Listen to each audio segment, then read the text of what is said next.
आज की क्लास में हम बात करेंगे रूप प्रक्रिया या रूप विज्ञान के बारे में और इसके प्रकारों के बारे में भी हम अध्ययन करेंगे।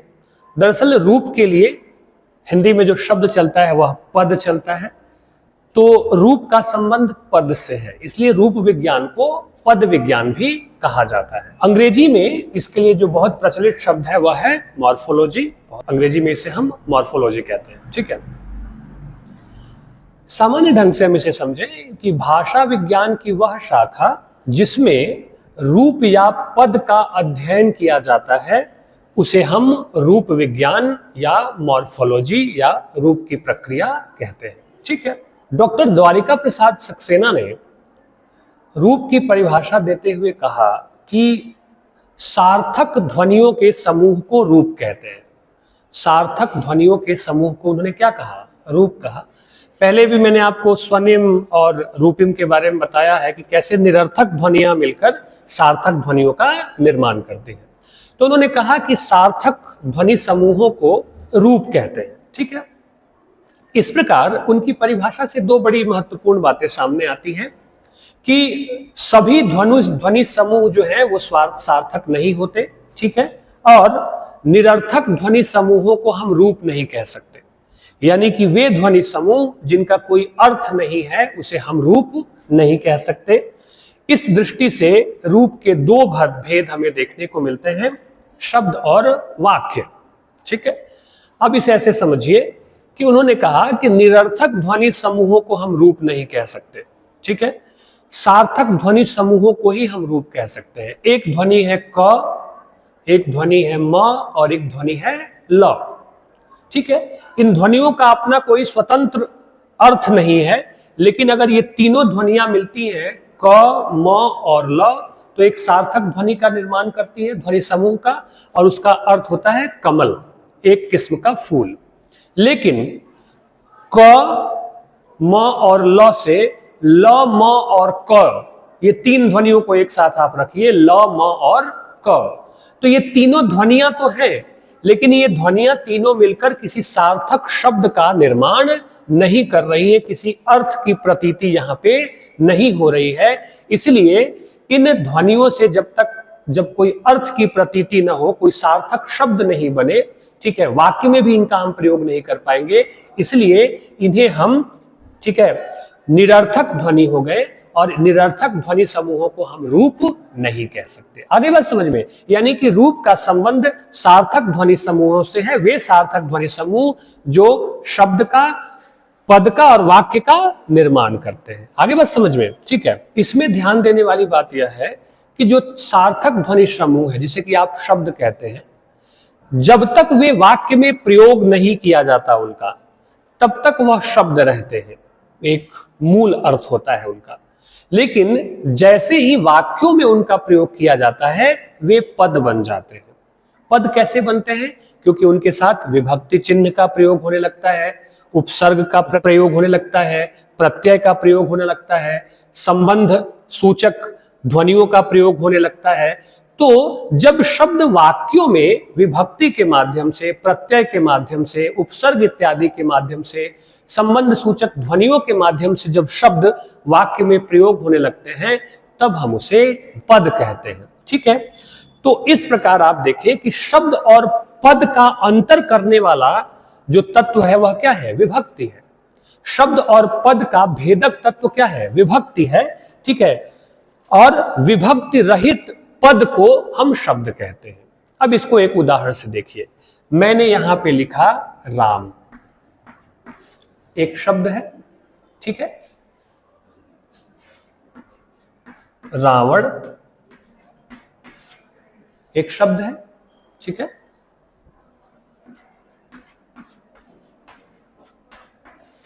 मारना, ठीक है, ये भी एक शब्द है।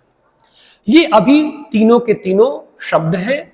ठीक है, लेकिन मैंने अब यहां से वाक्य बनाया, विभक्ति चिन्ह जोड़ा, राम ने रावण को, ठीक है, और मारना के स्थान पे यहां आया मारा। ठीक है, आई बात में भूतकालिक ध्वनि आ अब आप देखें कि राम ने रावण को मारा, ठीक है, यह क्या है, एक पूरा का पूरा वाक्य बन गया।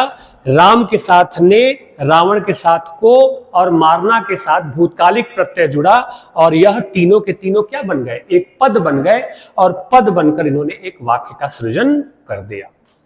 तो वही स्पष्ट बात है कि जब तक शब्द विभक्ति चिन्ह, ठीक है ना, या प्रत्यय उपसर्ग इत्यादि के साथ नहीं आते तब तक वे मात्र शब्द रहते हैं। जब वे विभक्ति चिन्हों के साथ, प्रत्यय के साथ, ठीक है ना, जब उनका जुड़ाव होता है, उनका एक अर्थ विशेष सामने आता है, तब वे पद बन जाते हैं और इन्हीं पदों का अध्ययन हम रूप प्रक्रिया या रूप विज्ञान के अंतर्गत करते हैं। ठीक है, आगे बात समझ में? जैसा कि मैंने आपको कहा, इस तरह से एक बात समझ में आ रही है कि सार्थक मात्र हो जाने से शब्द जो है वो वाक्य में प्रयोग अगर किए जाएंगे तो विशेषार्थ उनका नहीं निकलेगा जब तक कि उनके साथ विभक्ति चिन्हों का प्रयोग न किया जाए, प्रत्यय का प्रयोग न किया जाए, उपसर्ग का प्रयोग न किया जाए, एक अर्थ विशेष का ध्वनि, एक अर्थ विशेष वहां से ध्वनित नहीं होगा। ठीक है, तो प्रत्यय, संबंध या विभक्ति, ये तीनों चीजें या प्रत्यय, संबंध या विभक्ति जैसे तत्व शब्दों के साथ मिलकर रूप के साथ में, शब्दों के साथ मिलकर रूप या पद का निर्माण करते हैं। ठीक है, डॉक्टर नरेश मिश्रा ने इस संबंध में एक बहुत महत्वपूर्ण बात कही। ठीक है, उन्होंने कहा कि वाक्य में संबंध तत्व और अर्थ तत्व का अध्ययन ही पद विज्ञान है। संबंध तत्व और अर्थ तत्व। राम ने रावण को मारा, ठीक है, इसके पहले मैंने लिखा था राम, रावण और मारना, ये शब्द थे लेकिन संबंध स्थापित यहां नहीं हो रहा था।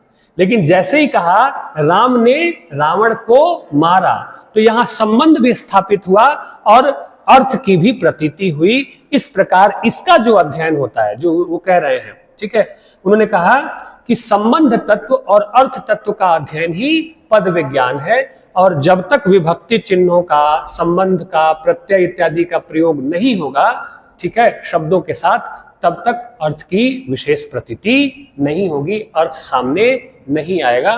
उन्होंने कहा, डॉक्टर नरेश मिश्रा ने, कि पद विज्ञान के अंतर्गत हम इसी का अध्ययन करते हैं। ठीक है, इस तरह आप देखिए कि जब हम प्रक्रिया की बात करते हैं, रूप प्रक्रिया की बात करते हैं, ठीक है, तो हमारे सामने वाक्य के अर्थ तत्व और संबंध तत्व दोनों उभर करके सामने आते हैं। राम ने रावण को मारा, इस वाक्य में अर्थ तत्व भी आ रहा है और संबंध तत्व भी उभर कर सामने आ रहा है।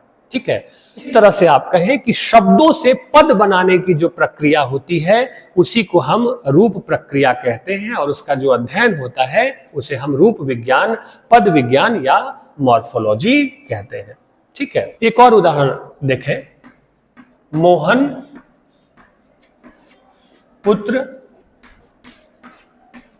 घर खरीदना, ये चार शब्द हैं, मोहन, पुत्र, घर और खरीदना। अब यहां जब हम विभक्ति चिन्ह और कुछ प्रत्ययों का प्रयोग करते हैं तो वाक्य का संबंध भी स्थापित होगा और अर्थ की भी प्रतीति होगी। मोहन के पुत्र ने घर खरीदा, मोहन के पुत्र ने घर खरीदा। यहां पे भूतकालिक प्रत्यय आ लगा है क्रिया में और वाक्य बन गया मोहन के पुत्र ने घर खरीदा। अब आप देखें कि ये जो शब्द थे मोहन, पुत्र, घर और खरीदना, इन सबके बीच एक संबंध स्थापित हुआ।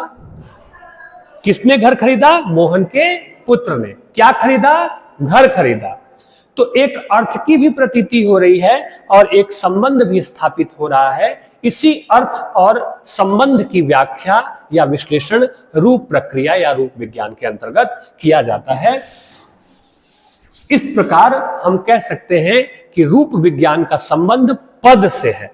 ठीक है, और पद कैसे बनते हैं? विभक्ति चिन्हों के प्रयोग से, कई तरह के प्रत्ययों से, ठीक है ना, प्रत्ययों से बनते हैं, उपसर्ग से बनते हैं, ठीक है ना, संबंध स्थापित होता है उनके अंतर्गत। ठीक है, तो अर्थ और संबंध दोनों इसमें महत्वपूर्ण होते हैं। आगे बात समझ में? अब आप शब्द और पद के भेद को समझ पा रहे हैं, यानी कि पद को ही हम रूप कहते हैं और उसी पद के अध्ययन को हम रूप विज्ञान कहते हैं। आगे बात समझ में? अब जैसे कि कुछ और विद्वानों ने जो इसकी परिभाषा दी, डॉक्टर रामचंद्र वर्मा ने कहा कि वाक्य की सार्थक लघुतम इकाई जिसका संबंध भाषा के दोनों रूप और अर्थ पक्षों में रहता है रूपग्राम अथवा रूपिम कहते हैं। संबंध पक्ष की बात कर रहे हैं और अर्थ की भी बात कर रहे हैं। जैसे कि मैंने कहा, मोहन के पुत्र ने घर खरीदा, ठीक है, तो आप इसी को यहां पे देखें कि अर्थ तत्व की भी प्रतीति हो रही है और संबंध भी स्थापित हो रहा है, ठीक है। डॉक्टर भोलानाथ तिवारी ने कहा कि भाषा या वाक्य की लघुतम सार्थक इकाई को रूपग्राम या स्वनिम कहते हैं। ये सबसे लघुतम सार्थक इकाइयां होती हैं और इन लघुतम सार्थक इकाइयों से शब्द का निर्माण होता है, ठीक है। फिर उनमें जब विभक्ति चिन्हों का प्रयोग हो जाता है, ठीक है, तो वो पद का निर्माण हो जाता है, ठीक है। हरिश्चंद्र वर्मा ने कहा कि रूपिम वाक्य की सार्थक लघुतम इकाई है जिसमें रूप तत्व एवं अर्थ तत्व दोनों का संयोजन रहता है, ठीक है। रूप तत्व, संबंध तत्व और अर्थ तत्व का संयोजन रहता है। तो इस तरह से उपरोक्त परिभाषाओं के आधार पर अगर हम कुछ 2-3 महत्वपूर्ण बातें रूप के बारे में, रूप प्रक्रिया के बारे में अगर हम विश्लेषित करने के बाद पाएंगे तो हमें लगेगा कि रूपिम का ध्वनि समूह सार्थक होता है। पहले भी मैंने कहा कि निरर्थक ध्वनि समूहों को हम शब्द नहीं कहते हैं। निरर्थक ध्वनि समूह में आप विभक्ति चिन्ह भी लगा दे तो भी कोई अर्थ उसका नहीं निकलेगा। तो सार्थक ध्वनि समूहों से ही तात्पर्य रूप की प्रक्रिया के अंतर्गत लिया जाता है, ठीक है। और दूसरी बात कि संबंध और अर्थ दोनों स्पष्ट होने चाहिए। किसके साथ क्या संबंध है? राम ने रावण को मारा, मोहन के पुत्र ने घर खरीदा, मैं यहां से कॉलेज जा रहा हूं, ठीक है, या मैं साइकिल से बाजार जा रहा हूं, तो कहां किससे क्या संबंध स्थापित हो रहा है और उसका क्या अर्थ निकल रहा है, तो दोनों का अध्ययन इस रूप प्रक्रिया के अंतर्गत किया जाता है। आई बात समझ में? अगर मैं सिर्फ ये कहूं कि मैं साइकिल बाजार जाना, कोई अर्थ निकला? नहीं निकला।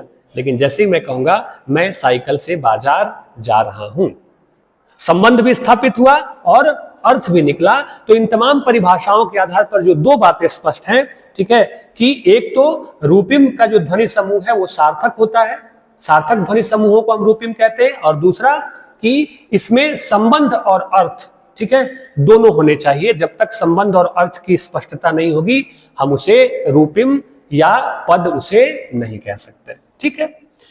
अब आते हैं हम रूपिम के भेद के ऊपर, ठीक है। तो रूपिम के 2 प्रकार, 2 रूपों से जो भेद देखने हैं हमें, वो जो आपके सिलेबस में, आपके पाठ्यक्रम में रूपिम के जो भेद हमें पढ़ने हैं, ठीक, पहला है रचना और प्रयोग की दृष्टि से।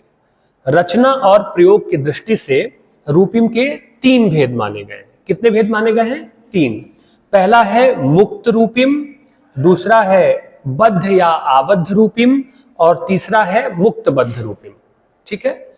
मुक्त रूपिम, बद्ध या आबद्ध रूपिम, और तीसरा मुक्तबद्ध रूपिम, ठीक है। पहला आता है मुक्त या स्वतंत्र रूपिम, ठीक है। मुक्त या स्वतंत्र रूपिम पहला आता है, ठीक है, रचना और प्रयोग की दृष्टि से, ठीक। मुक्त या स्वतंत्र रूपिम वे रूपिम होते हैं जो वाक्य में स्वतंत्र ढंग से प्रयोग किए जाते हैं। नाम से ही स्पष्ट है, ठीक है। मुक्त या स्वतंत्र रूपिम वे रूपिम जो वाक्य में एकदम स्वतंत्र ढंग से या मुक्त ढंग से प्रयोग किए जाते हैं, ठीक है। उनमें किसी उपसर्ग, प्रत्यय, विभक्ति आदि लगाने की आवश्यकता नहीं होती है। बिना विभक्ति लगाए, बिना उपसर्ग लगाए, बिना वो प्रत्यय लगाए, ठीक है, वह एक सार्थक ध्वनि समूह भी होते हैं और संबंध भी स्थापित करते हैं और अर्थ भी देते हैं, ठीक है। जैसे कि राम पुस्तक पढ़ता है, ठीक है, आई बात समझ में? तो राम के साथ ने नहीं है, फिर भी यह क्या है? यह एक सार्थक अर्थ भी दे रहा है और एक संबंध की स्थापना भी कर रहा है। आई बात समझ में? तो चूंकि ये स्वतंत्र है, यहां विभक्ति चिन्हों का प्रयोग नहीं हुआ है, ठीक है ना। तो राम पुस्तक पढ़ता है, ठीक है, यह स्वतंत्र रूपिम का उदाहरण है, ठीक है। दूसरा, यह घर अच्छा है। एक वाक्य और ले लीजिए, यह घर अच्छा है।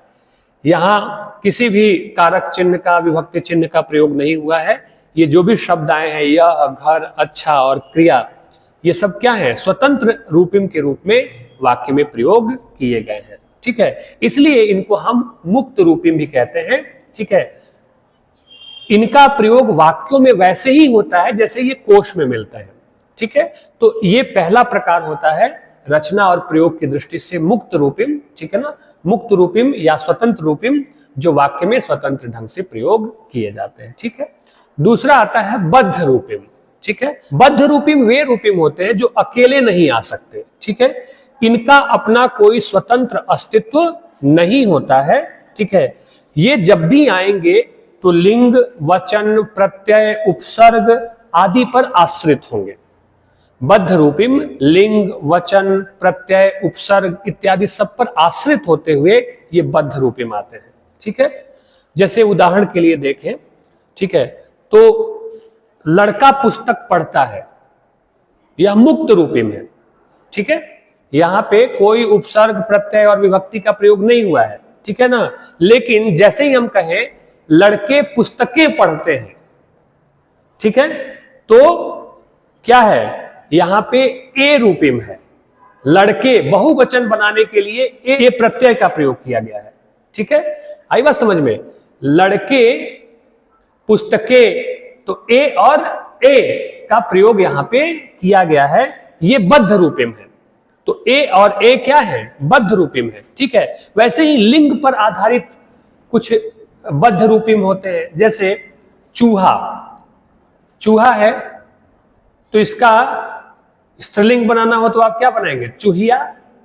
ठीक है, तो चूहा में इया जोड़ेंगे तो क्या बनेगा? चूहिया। तो यह भी बद्ध रूपिम है, बधा हुआ है, वो अकेले नहीं आएगा। अब इया करोगे आप तो इया का कोई अर्थ है नहीं है, लेकिन चूहा के साथ जब आप इया करेंगे तो शब्द बनेगा चूहिया।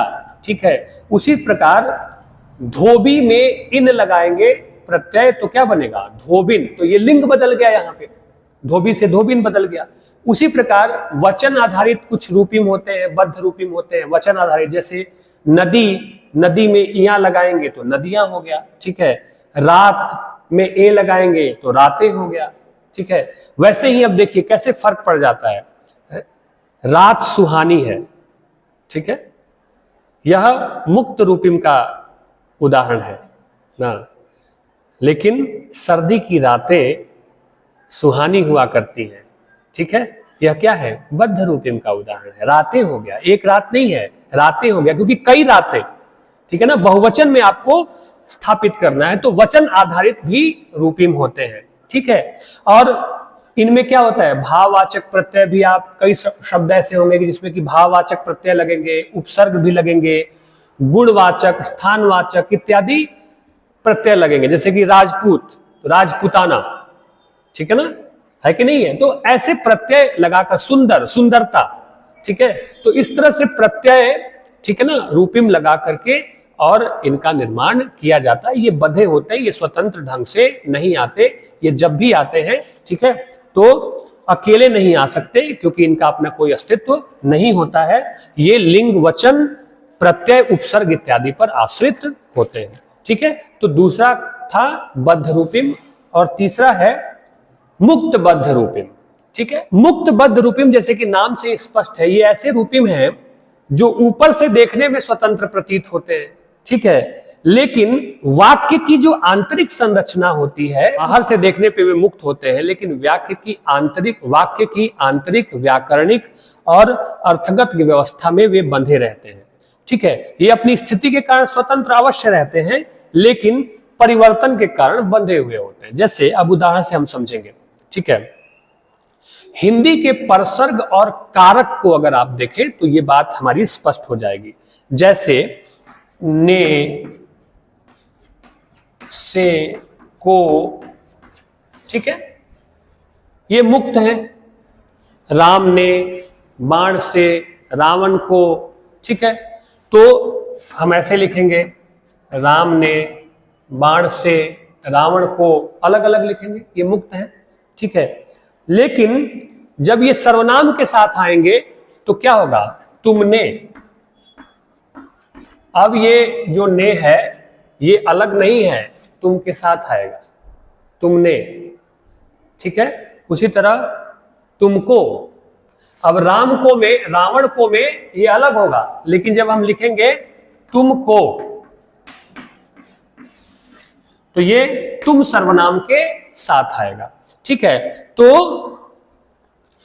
ये इसलिए मुक्त बद्ध रूपी में होते हैं कि ऐसे स्वतंत्र ढंग से ये देखने में लगते हैं, लेकिन वाक्य की जैसी संरचना होगी, जैसी आवश्यकता होगी, तो ये कई बार बंध भी जाते हैं और कई बार स्वतंत्र भी रहते हैं। जैसे राम ने यहां स्वतंत्र है, लेकिन तुमने यहां पे ये बद्ध है। तो आवश्यकता अनुसार, परिस्थिति अनुसार यह स्वतंत्र भी है और परिस्थिति अनुसार यह बंधा हुआ भी है, ठीक है। जितने भी सामासिक पद हैं, ठीक है, ये जितने भी सामासिक पद हैं ये मुख्य रूप से मुक्त बद्ध रूपी के अंतर्गत आते हैं, ठीक है। जैसे कि राजपुरुष, राजपुरुष का अर्थ क्या हुआ? राजन और पुरुष। या राजपुत्र का अर्थ क्या हुआ? राजा का पुत्र। एक शब्द है राजपुत्र, ठीक है, सामासिक है, इसका अर्थ क्या हुआ? राजा का पुत्र, ठीक है, ठीक है। तो राजपुत्र में ये बंधा हुआ है, लेकिन जैसे इसको आप तोड़ेंगे राजा का पुत्र, तो ये स्वतंत्र है। आगे बात समझ में? तो जो सामासिक पद होते हैं, ठीक है ना, वो भी क्या होते हैं? मुक्तबद्ध रूपिम के उदाहरण के रूप में देखे जाते हैं, ठीक है, वो भी मुक्तबद्ध होते हैं, ठीक है। आगे बात समझ में? तो पहला था, ठीक है, पहला भेद था इसका रचना और प्रयोग की दृष्टि से आपके पाठ्यक्रम में। दूसरा भेद इसका हमें पढ़ना है अर्थ और कार्य की दृष्टि से, ठीक है।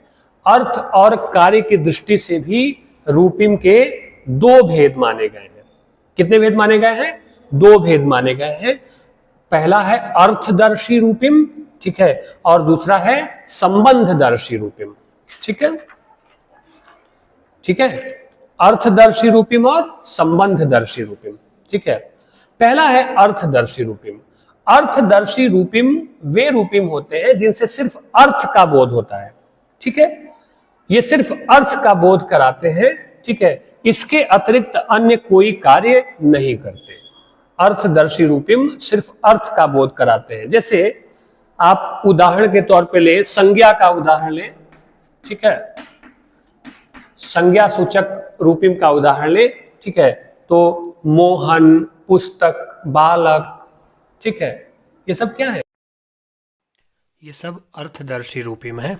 माफ़ी चाहता हूँ, साउंड सिस्टम की दिक्कत आने की वजह से बाद के वीडियो को मैंने थोड़ा सा इस तरह से एडजस्ट किया है। तो अर्थदर्शी रूपिम संज्ञा के रूप में आपने देखा। फिर क्रिया में आप देखेंगे तो गम, पठ, जा, हो, ये सब अर्थदर्शी रूपिम है। सर्वनाम में आप देखें मैं, हम, तुम इत्यादि। विशेषण में सुंदर, मृदु इत्यादि। तो कहने का भाव यह है कि शब्दकोश में दिए गए सारे शब्द अर्थ तत्व मात्र हैं और प्रत्येक भाषा में इनकी संख्या हजारों में है। तो अर्थदर्शी रूपिम ये केवल अर्थ का बोध कराते हैं, इसके अतिरिक्त इनका कोई काम नहीं होता है।